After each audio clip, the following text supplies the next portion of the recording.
Diagrama de Wolff, sistema hexagonal, classe dihexagonal piramidal.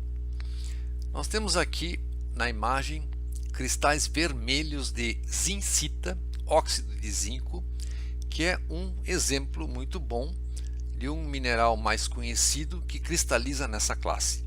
Nós temos 33 minerais cristalizando na classe, e a zincita não é bem um óxido que constitui um minério de zinco, mas já foi um minério de zinco numa localidade muito conhecida que é Franklin, em New Jersey, onde nós temos muitos outros minerais interessantes e muitos deles fluorescentes.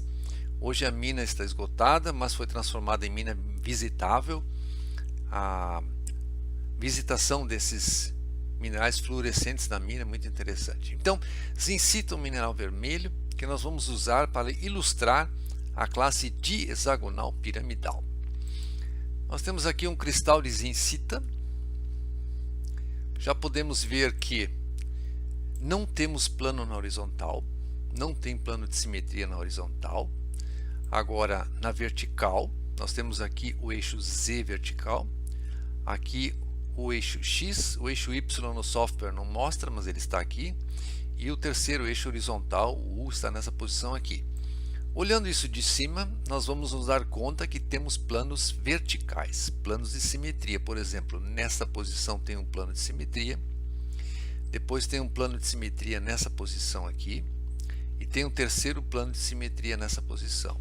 E entre eles haverá mais três. Aqui tem um plano de simetria, aqui temos um plano de simetria, e aqui temos um plano de simetria. Portanto, temos 6 planos de simetria verticais. E se nós girarmos o cristal ao redor deste eixo vertical, é claro que vamos ter um eixo de ordem 6. Então a simetria do sistema é essa, um eixo de ordem 6 e 6 planos verticais. Marcada aqui está a forma que dá nome à classe, que é a pirâmide. Então aqui, por exemplo, nós temos uma pirâmide voltada para cima. Aqui vamos ter outra pirâmide voltada para cima. Então, se nós marcarmos com uma outra cor, temos aqui a visualização das duas pirâmides. A posição correta do cristal é essa. Nós temos mais uma pirâmide voltada para baixo e nós podemos observar que essa pirâmide tem 12 faces. Então, nós temos aqui uma pirâmide dihexagonal. Essas faces aqui, elas enganam um pouco, mas elas são um prisma vertical. Vamos deixar ele mais destacado para se lembrar disso. Então nós temos aqui um prisma hexagonal na vertical, e aqui embaixo e lá em cima nós temos dois pédions, um pédion aqui e um pédion lá embaixo.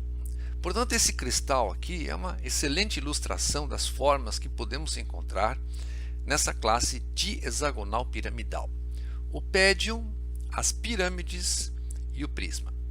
Vamos ver como se põe essas faces no diagrama de Wolff, no estereograma, sempre lembrando que no estereograma nós vamos ver o cristal de cima, assim, né? Deixando ele um pouquinho inclinado.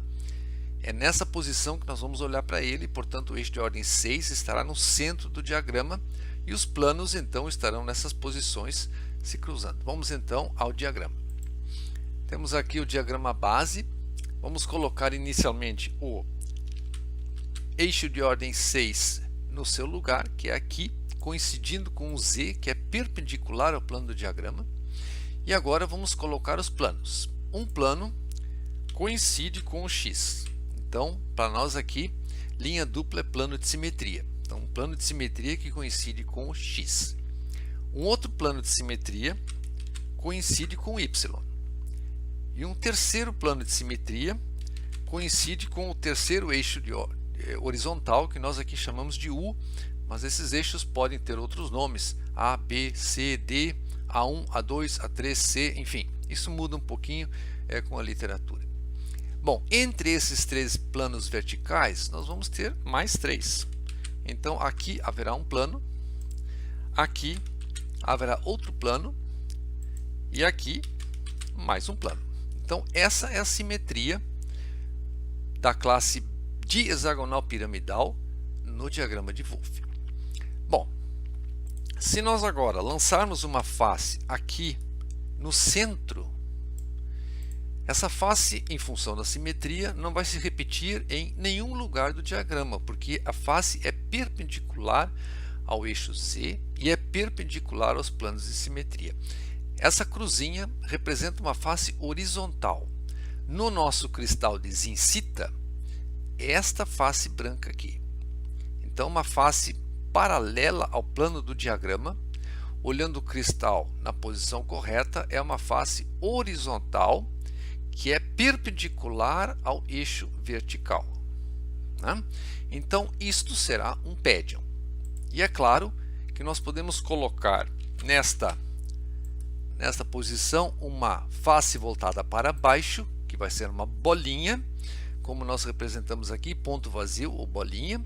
E neste caso, a bolinha representa, vamos voltar ao cristal, representa o pédion voltado para baixo, né? E absolutamente nada impede o cristal de querer nos enganar e fazer, por exemplo, o seguinte: ele pode deixar os dois pédions no mesmo tamanho e nós vamos olhar para o cristal e vamos achar que temos um pinacoide. Isso pode acontecer, mas aqui não é o caso. Bom, então o pédion fica representado no centro do diagrama. Na periferia do diagrama vão ficar as faces verticais. Então, se nós lançarmos uma face aqui, essa face é perpendicular ao X, e no nosso cristal de zincita, a face, colocando na posição correta, não está representada, está representado o outro prisma que nós vamos fazer em seguida. Seria uma face perpendicular a esse eixo aqui. Então, pela regra do plano de simetria, que diz que o que tem de um lado tem que ter do outro, nós somos obrigados a repetir essa face aqui no Y, porque agora nós temos esse plano de simetria e nós temos uma face para cá, uma face para lá. E com esse plano de simetria nós vamos fazer o mesmo, vamos transportar, vamos locar mais uma face aqui. Com o próximo plano de simetria nós vamos lançar mais uma face para cá e assim sucessivamente, usando a regra do plano, nós vamos construir aqui uma forma com 6 faces paralelas a Z, 6 faces verticais, que é um prisma hexagonal. Então, no nosso cristal de zincita, nós estamos vendo ele de cima, né? E nós representamos faces desse tipo aqui, faces verticais, que nós estamos vendo na periferia do diagrama de Wolff. Isso aqui, portanto, é um prisma hexagonal. Se nós lançarmos uma face agora aqui, nós vamos repetir a sistemática, exatamente a mesma coisa. Através desse plano de simetria nós lançamos a face para cá, através desse plano de simetria lançamos a face daqui para cá, e assim vamos conseguir um segundo prisma hexagonal, que é o prisma que está representado no cristal de zincita. Se nós lançarmos uma face nessa posição aqui, nós vamos usar de novo a regra do plano de simetria e vamos transportar essa face para cá. Usando o próximo plano, o plano do Y, vamos ter uma face aqui. Usando o próximo plano, esse plano aqui, nós vamos conseguir uma face nessa posição e assim sucessivamente. Essa forma será um prisma dihexagonal. Outro prisma, portanto, paralelo a Z, vertical no cristal, mas agora com 12 faces e não com 6. Então, prisma hexagonal de primeira ordem em azul, prisma hexagonal de segunda ordem em laranja e prisma dihexagonal em verde. Bom, com as formas aqui no diagrama mesmo, vai acontecer exatamente a mesma coisa. Se nós lançarmos uma face aqui, nós vamos usar a regra do plano, que é o que nós temos, ou podemos usar até a regra do eixo de ordem 6, e vamos inicialmente colocar uma face nessa posição aqui. Bom, a regra do eixo de ordem 6 é o seguinte, é como a regra do eixo de ordem 4. A regra do eixo de ordem 4 diz que uma face se repete ao redor do eixo de ordem 4 4 vezes em posições simétricas. No caso do eixo de ordem 6, vai se repetir 6 vezes ao redor do eixo de ordem 6. Então, nesse caso, vai se repetir então aqui, aqui, aqui, aqui, e depois aqui, e depois aqui. Isto vai ser uma pirâmide hexagonal. Então, temos uma primeira pirâmide hexagonal aqui. Usando as mesmas cores dos prismas, nós podemos, por exemplo, colocar uma outra pirâmide aqui. Lançando uma face aqui por esse plano de simetria. Essa face acaba repetindo em cima desse plano aqui, né? Assim. E assim nós vamos conseguir E assim nós vamos conseguir uma pirâmide hexagonal de segunda ordem. E se nós lançarmos uma face aqui no centro, essa face, pela regra do plano, se repete aqui.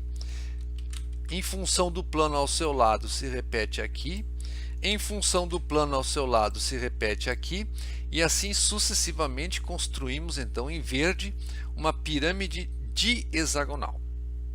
Portanto, essas são as 7 formas que a gente consegue nessa classe. Nós temos, então, o pédion, um para cima e um para baixo. Os prismas, prisma de primeira ordem, prisma de segunda ordem, prisma dihexagonal na periferia. E aqui no campo do diagrama nós temos a pirâmide hexagonal de primeira ordem, pirâmide hexagonal de segunda ordem e a pirâmide dihexagonal. Essas cruzinhas representam faces voltadas para cima. Nós podemos substituir todas as cruzinhas por bolinhas e conseguimos as pirâmides voltadas para baixo. E nós podemos diminuir e aumentar o achatamento das pirâmides colocando a face mais para cá, pirâmide bem achatada, ou trazendo a face para cá, próximo à borda, uma pirâmide bem pontuda, bem alongada. Então temos uma série de possibilidades aqui em termos de pirâmides voltadas para cima, voltadas para baixo, achatadas, alongadas e assim vai. Então essas são as formas da classe dihexagonal piramidal.